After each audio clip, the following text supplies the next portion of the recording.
अंबाजोगाईचे स्वामी रामानंद तीर्थ ग्रामीण रुग्णालय या ना त्या कारणामुळे सतत गाजत असते। 2 दिवसापूर्वी प्रसूती कक्षात एका महिलेची प्रसूती झाली। कमी कालावधी कमी वजनाचे बाळ होते। अगोदर मृत घोषित करून त्या बाळाला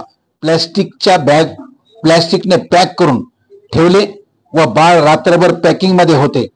त्यानंतर होळ गावाहून आजोबा आले।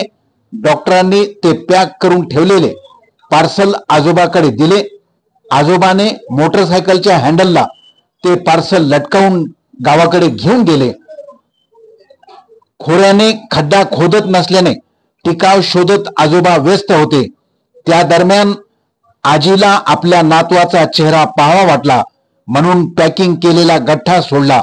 त्यावेळी मृत घोषित केलेल्या नातवाने जांभळी दिली। रडण्याचा आवाज आला। दुःखात असणाऱ्या आजी आजोबाच्या चेहऱ्यावर पुन्हा हसू फुलले। त्या बाळाला पुन्हा अंबाजोगाईच्या रुग्णालयात परत ऍडमिट केले। मात्र आज त्या बाळाने या जगाचा अखेर निरोप घेतला। यात चूक कोणाची याचा चौकशी समितीला अद्याप शोध लागला नसावा। चौकशी समितीचा काय अहवाल येईल, कोणावर कार्यवाही होईल की नाही माहित नाही, कारण मूळ ही घटना घडली त्या बाळाच्या नातेवाईकाची कोणाचीही तक्रार नाही। एक गोष्ट मात्र निश्चित, या घटनेची बातमी समाज माध्यमावर आली। प्रशासनाने चौकशी समिती नेमून जबाबदारीतून सुटका करून घेतली।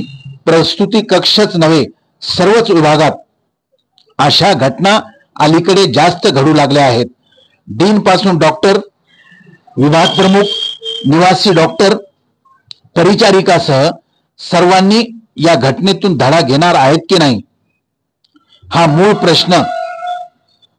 जेवढी प्रशासनाची जबाबदारी तेवढीच अंबाजोगाई शहर परिसरातील राजकीय सामाजिक कार्यकर्त्यांची जबाबदारी असून त्यांनी जागरूक राहण्याची आवश्यकता आहे, एवढे मात्र नक्की।